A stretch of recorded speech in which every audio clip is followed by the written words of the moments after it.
9 August 2024 সকাল 7:30টা কলকাতায় আরজি কর হসপিটালের সেমিনার রুমে একটা মেয়ের মৃতদেহ পাওয়া যায়। তার সারা শরীরে ছিল আঘাতের চিহ্ন, চোখ মুখ দিয়ে রক্ত ঝরছিল, তার শরীরের নিচের অংশ ছিল উলঙ্গ, মেয়েটির পা এবং পেটেও ছিল আঘাতের দাগ, তার প্রাইভেট পার্টস দিয়েও রক্ত ঝরছিল। আর এই মেয়েটা কে ছিল জানেন? সে ছিল এই হাসপাতালের একজন স্টুডেন্ট, একজন জুনিয়র ডক্টর। হ্যাঁ, এই হাসপাতালের একজন ডক্টর ছিল এই মেয়েটি। আর এটুকু শুনে একজন গণ্ডমূর্খ বলতে পারবে এটা কোনো স্বাভাবিক মৃত্যু নয়, আর আত্মহত্যা তো একেবারেই নয়। আর যে অবস্থাতে মেয়েটির মৃতদেহ পাওয়া যায় এতে পরিষ্কার বোঝা যাচ্ছিল যে তার উপরে অমানবিক টর্চার করা হয়েছিল, তাকে নির্যাতন করে এক পর্যায়ে মেরে দেওয়া হয়েছিল। কিন্তু যখন হসপিটালের পক্ষ থেকে মেয়েটির বাড়ির লোককে এই বিষয়ে বলা হয় তখন হসপিটালের লোকজন কি বলে জানেন? হসপিটাল কর্তৃপক্ষ বলে দেয় যে এই মেয়েটি আত্মহত্যা করে মারা যায়। এমনকি এমনটাও দাবি করা হয় যে পুলিশও শুরুর দিকে এই ঘটনাকে আত্মহত্যা বলে ধামা চাপা দিয়ে দেওয়ার চেষ্টা করেছিল। কিন্তু কেন পুলিশ সহকারে হসপিটাল কর্তৃপক্ষ কেন শুরুতে এই ঘটনাকে আত্মহত্যা বলে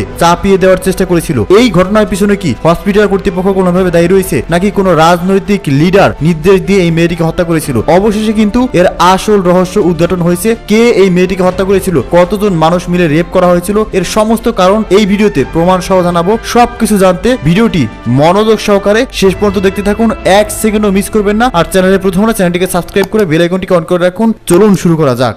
9 আগস্টের গভীর রাত, যখন কলকাতাবাসী গভীর ঘুমে মগ্ন, তখন আমাদেরই এক বোন, এক দিদি নিজের জীবন বাঁচাতে লড়াই করছিল, নিজের সম্মান বাঁচাতে লড়াই করছিলেন। তিনি প্রতিদিনই লড়াই করেন, তবে সেটা রোগীর জীবন বাঁচাতে। কিন্তু 9 আগস্টের লড়াইটা ছিল তার নিজের। তিনি অপ্রাণ চেষ্টা করেছিল নিজের সম্মান বাঁচাতে, নিজের প্রাণ বাঁচাতে, কিন্তু পারেনি। হিংস্র জন্তুর শিকার হয়েছিল সে। তো চলুন আজ এক হেরে যাওয়া নারীর কথা বলি, যে চোখে স্বপ্ন দেখেছিল মানুষের সেবা করার। কলকাতার নামকরা হসপিটাল আরজি কর, যেখানে 31 বছর বয়সী পোস্ট গ্রাজুয়েট স্টুডেন্ট এবং জুনিয়র ডাক্তার অভয়া। এখানে আমি তার আসল নাম বলছি না, কারণ সে একটি রেপিস্ট মেয়ে যাকে রেপ করা হয়েছিল। তো বৃহস্পতিবার তার 36 ঘন্টা ডিউটির পর রাত 12টায় অভয়া আরজি কর হসপিটালের চেস্ট ডিপার্টমেন্টে সেমিনার রুমে যান। এখানে তার সাথে তার বন্ধুরা ছিলেন, যেখানে হসপিটালে সেদিন নাইট ডিউটি ছিল। রাতে অনলাইনে খাবার অর্ডার করে তারা খাওয়া দাওয়া করে, আর এরপর বেশ কিছুক্ষণ তারা আড্ডা দেয়। অলিম্পিকে নীরজ চোপড়া খেলাও তারা দেখেন। এরপর রাত 3টের দিকে তিনি ঘুমিয়ে পড়েন। পরদিন সকাল 7:30টার দিকে একটা নীল ম্যাট্রেসের উপর অভয়ার মৃতদেহ পাওয়া যায়। আর প্রাথমিক তদন্তে এটা মনে করা হয় যে ভোর রাত 3টা থেকে 6টার মধ্যেই তার মৃত্যু হয়েছে। তো শুরুর দিকে কিন্তু পুলিশ তদন্তে একদমই জোর দেয়নি।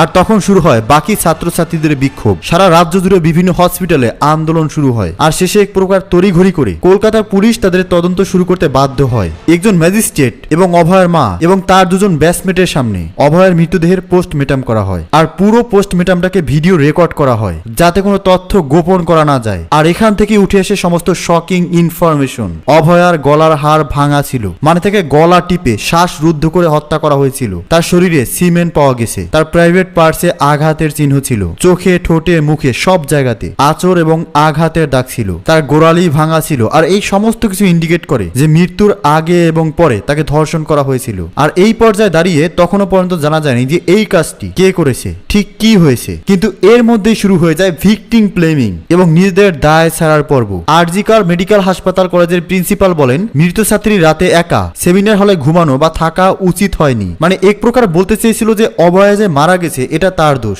সে গিয়েছিল বলেই তাকে ধর্ষণ করা হয়েছে, তাকে মারা হয়েছে। এখানে খুনিদের কোনো দোষ নেই। আর আপনাদের বলে দেই, ঠিক এই কারণেই দেশ জুড়ে ঘটে যাওয়া হাজার হাজার ধর্ষণ এবং হত্যাকাণ্ডের কোনো রিপোর্ট হয় না, কারণ ভিকটিমরা ভয় পায় যে শেষে হয়তো তাকেই দোষ দেওয়া হবে আর বলা হবে এটা তো তোর জন্যই হয়েছে। আর এই সন্দীপ ঘোষ মানে এই কলেজের প্রিন্সিপালকে এর আগেও দুবার দুর্নীতির জন্য আরজি কর হসপিটাল থেকে অন্য হসপিটালে ট্রান্সফার করা হয়েছিল। এমনকি গত বছর র্যাগিং এর ঘটনার সাথেও ইনার যুক্ত থাকার প্রমাণ উঠেছিল। হাসপাতালের ফান্ডে গরমিল, ক্যান্সারের গুরুত্বপূর্ণ ওষুধের রিসার্চ আটকে রাখা, এরকম আরো বহু ঘটনা রয়েছে। তবে তার বিরুদ্ধে যখনই কোনো স্টুডেন্ট কথা বলে তিনি তাকে পরীক্ষায় ফেল করিয়ে দেন বা সিনিয়রদেরকে দিয়ে সেই স্টুডেন্টদের উপরে চাপ সৃষ্টি করেন। না, এটা আমি নিজের মন গড়া কথা বলছি না। এই সমস্ত কিছু ভারতীয় গণমাধ্যমে পাবলিশ হয়েছে এবং সেই লিঙ্ক আপনি ডেসক্রিপশন বক্সে পেয়ে যাবেন। তো এবার শুরু হয় তদন্তের নেক্সট স্টেপ। প্রশ্ন উঠে যে অভয়া সেদিন কেন ওই সেমিনার রুমে গিয়েছিল। আর তদন্তে বেরিয়ে আসে শুধুমাত্র সেদিন নয়, নাইট ডিউটিতে থাকা বেশিরভাগ জুনিয়র ডাক্তাররাই ওই রুমে যেতেন বিশ্রাম নিতে। কারণ যে ডাক্তাররা দিন রাত রোগীদের সেবায় ব্যস্ত থাকে তাদের বিশ্রামের জন্য, রেস্টের জন্য এত বড় হসপিটালে কোনো আলাদা রুম নেই। সেমিনার রুমে এসি আছে, তাই এখানেই তারা রেস্ট নেয়। আর এবার শুরু হয় খুনিকে খোঁজার পালা। সেমিনার রুমে কোনো রকম সিসিটিভি ক্যামেরা ছিল না, ক্যামেরা ছিল বাইরের করিডোরে। আর সেই সিসিটিভি ফুটেজে রাত 3টা থেকে 6টার মধ্যে মোট 4 জনকে দেখা গেছে। এই 4 জনকে জেরা করা হয়। 3 জন জানায় যে তারা রোগীর পরিবারের লোক, আর তাদের যুক্তি হিসেবে তাদের উপরে কোনো সন্দেহ ছিল না। কিন্তু একজন, তার কাছে কোনো প্রশ্নের সঠিক উত্তর ছিল না। তার নাম হলো সঞ্জয় রায়। ভোর 4টের দিকে সেমিনার রুমে সে ঢোকে আর 4:45 সেমিনার রুম থেকে বেরিয়ে আসে। সে যখন ভিতরে ঢুকেছিল তার গলায় একটা ব্লুটুথ হেডফোন ছিল, কিন্তু সে যখন বেরিয়ে আসে তখন তার কাছে সেই হেডফোনটা ছিল না। আর সেই হেডফোনটা পাওয়া গেছে অভয়ার মৃতদেহ যেখানে পড়েছিল তার ঠিক পাশেই। আর এখান থেকেই পুলিশ কনফার্ম হয় যে সঞ্জয় রায় হলো সেই ব্যক্তি যে এই ধর্ষণ এবং খুন করেছে। কিন্তু প্রশ্ন হলো এই সঞ্জয় রায় কে? এই সঞ্জয় রায় হলো কলকাতা পুলিশের একজন সিভিল ভলেন্টিয়ার। 2019 সালে সিভিল ভলেন্টিয়ারে তিনি চাকরি পান। এবার আপনার মনে একটা প্রশ্ন জাগবে যে সিভিল ভলেন্টিয়ারের কাজ তো ট্রাফিক সামলানো আর পুলিশের কাজে টুকটাক হেল্প করা, তাহলে সে অত রাতে আরজিকর হসপিটালে কি করছিল? সে ঢুকলোই বা কি করে? তো 2019 সালে সঞ্জয় রায়ের চাকরি হয় কলকাতা পুলিশের ডিজাস্টার ম্যানেজমেন্টে, কিন্তু সেখানে জয়েন করলেও একদিনও তিনি সেখানে ডিউটি করেননি। উল্টো নেতা মন্ত্রী বলুন বা পুলিশের উপরের মহলের ক্ষমতায় সে ট্রান্সফার নেয় ওয়েলফেয়ার ডিপার্টমেন্টে। আর এখান থেকে আরজিকর হসপিটালে মাঝে মাঝে তার আসা যাওয়া ছিল, বিভিন্ন রোগীকে সে অ্যাডমিট করাতো। আর এই কারণেই হাসপাতালের খুঁটিনাটি সমস্ত কিছুই তার জানা ছিল, কোথায় কি আছে, কোন রুমে কে কখন থাকে সে সব জানতো। আর রাতের বেলা বলুন বা দিনের বেলায় সে নিজের প্রভাব খাটিয়ে যখন তখন সেখানে আসা যাওয়া করতো। আর এই সঞ্জয় রায় সিভিল ভলেন্টিয়ার হলেও এর হাবভাব ছিল কলকাতা পুলিশের কোনো বড় অফিসারের মতো। এলাকার লোকজনকে চাকরি পাইয়ে দেওয়ার নামে টাকা নেওয়া, মহিলা পুলিশদের সাথে অশালীন আচরণ করা, এছাড়াও সিভিল ভলেন্টিয়ার হয়েও কলকাতা পুলিশের 4th ব্যাটালিয়ন ব্যারাকে থাকা, 5টা বিয়ে করা, মোবাইলে অশ্লীল ভিডিও, এমন অনেক অভিযোগ তার বিরুদ্ধে সামনে এসেছে। তবে কলকাতা পুলিশ বলছে যে এই লোকটা অলরেডি তার দোষ স্বীকার করে নিয়েছে আর হাইকোর্ট তাকে 14 দিনের পুলিশ কাস্টাডি দিয়েছে। এবার এই পর্যন্ত শুনলে মনে হবে বাহ, দোষিত ধরা পড়েই গেল, তাহলে আবার কি, এবার তাকে দ্রুত শাস্তি দিলেই হয়। কিন্তু যখনই আপনি ঘটনাগুলো ডিটেলসে যাবেন তখন আপনার মনে প্রশ্ন জাগবে। মাত্র 45 মিনিট, এই 45 মিনিটের মধ্যে সেমিনার রুমে যাওয়া, সেখানে গিয়ে ধর্ষণ করা, তাকে গলা টিপে হত্যা করা, আবার অতি দ্রুত সেখান থেকে বেরিয়ে আসা। এবার নিউজ মিডিয়ায় সঞ্জয় রায়ের যে চেহারা দেখা গেছে তাতে একটা প্রশ্ন আসে যে সঞ্জয় রায়ের একার পক্ষে কি এটা আদৌ করা সম্ভব? উল্টোই ঘটনার সময় সঞ্জয় নেশায় ছিল।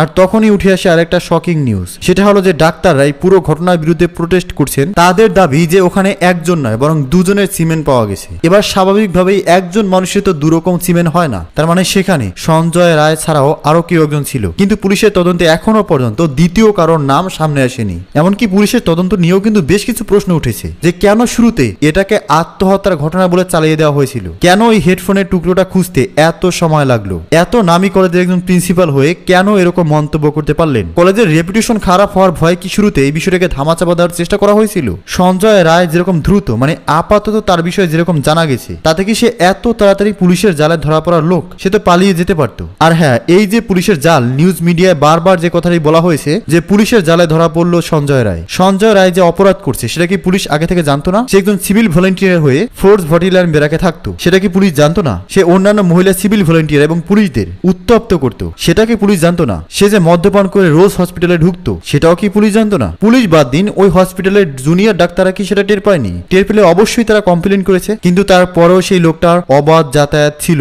কিন্তু কেন? এই প্রশ্ন কিন্তু থেকেই যায়। এবার নেক্সট যে প্রশ্নটা উঠে যে একজন সিভিল ভলেন্টিয়ারের এত স্পর্ধা হয় কি করে? আপনি ভাবলে আশ্চর্য হবেন, যেদিন সকালে অভয়ের মৃতদেহ পাওয়া গেছে সেদিনই পূর্ব বর্ধমানের স্টেট জেনারেল হাসপাতালে একজন সিভিল ভলেন্টিয়ার একজন মহিলা ডাক্তারকে হুমকি দিয়ে এটা বলেন যে আরজিকর করে দেব। ভাবতে পারছেন যে কত বড় সাহস? আর এই সাহস তারা কিভাবে পায়? নেতা মন্ত্রী এবং দাদাদের হাত ধরে মাত্র 2 সপ্তাহের ট্রেনিং দিয়ে এই সিভিল ভলেন্টিয়াররা চাকরি পেয়ে যায়। নাম সিভিল ভলেন্টিয়ার হলেও সিভিক সেন্সের যে অভাব রয়েছে সেটা কিন্তু শুরু থেকেই নজরে পড়ে। না, এখানে আমি সবার দোষ দিচ্ছি না, কিন্তু বারবার এই সিভিল ভলেন্টিয়ারদের উদ্ধন্তপূর্ণ আচরণ সামনে এসেছে। গত বছর 21 এপ্রিল বীরভূমের লাগপুরে দুজন সিভিক ভলেন্টিয়ার একজন মহিলাকে ধর্ষণের হুমকি দিয়েছিল। এই বছরই 15 জুলাই বাগদায় একজন মহিলাকে ধর্ষণের হুমকি দিয়েছিল আর একজন সিভিক ভলেন্টিয়ার। আনিস খান হত্যার সাথে ওই সিভিক ভলেন্টিয়ারদের নাম উঠে আসে। এগুলো কিন্তু আমি জাস্ট কয়েকটা ঘটনার কথা বললাম, মানে এক কথায় তোলাবাজি থেকে শুরু করে খুন, ধর্ষণ, মাস্তানি সব জায়গাতেই কিন্তু এই সিভিক ভলেন্টিয়ারদের নাম পাওয়া যায়। আর এই কারণেই প্রশ্ন তুলেছিলেন জাস্টিস মান শিকর রামথা যে সিভিক ভলেন্টিয়াররা কনসেস্টুয়াল বলে, তাদের কি কোনো রেসপন্সিবিলিটি নেই?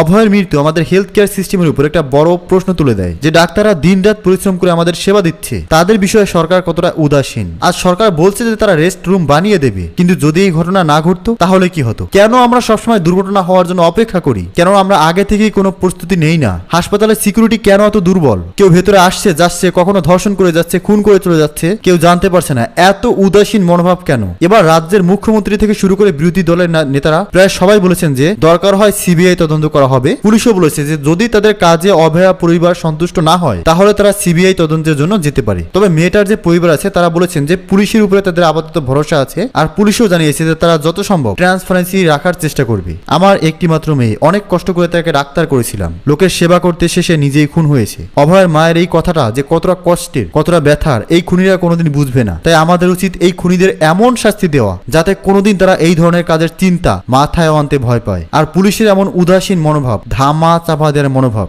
এটা বন্ধ করার দাবি করতে হবে। নইলে ভাবুন আজ এমন কত ঘটনা রয়েছে যেগুলোকে তারা আত্মহত্যা বলে চাপিয়ে নেয়, যেগুলোর খোঁজও আমরা পাই না। পুলিশের উপর মানুষের আস্থা রাখা দরকার, কিন্তু পুলিশেরও দরকার দুর্নীতি থেকে বেরিয়ে এসে সঠিক বিচার ব্যবস্থা ফিরিয়ে আনা। এছাড়াও আপনার কি মনে হয় এই ঘটনা শুনে অভয়ের মৃত্যুর সাথে কি শুধুমাত্র সঞ্জয় রায় জড়িত, নাকি এই পুরো ঘটনার সাথে পুলিশ ডিপার্টমেন্টের কোনো লোকজন জড়িত এবং পুলিশ এই ঘটনা চাপা দেওয়ার পিছনে অন্য কোনো রাঘব বোয়ালদের হাত থাকতে পারে? এই ঘটনার আরো বিস্তারিত ডিটেলসে জানতে আমাদের পরবর্তী আপডেটগুলো সবার আগে দেখতে হবে এবং সেজন্য চ্যানেলটিকে সাবস্ক্রাইব করে বেল আইকনটিকে অন করে রাখুন। কমেন্টসে আপনার মতামত লিখে জানান। ধন্যবাদ।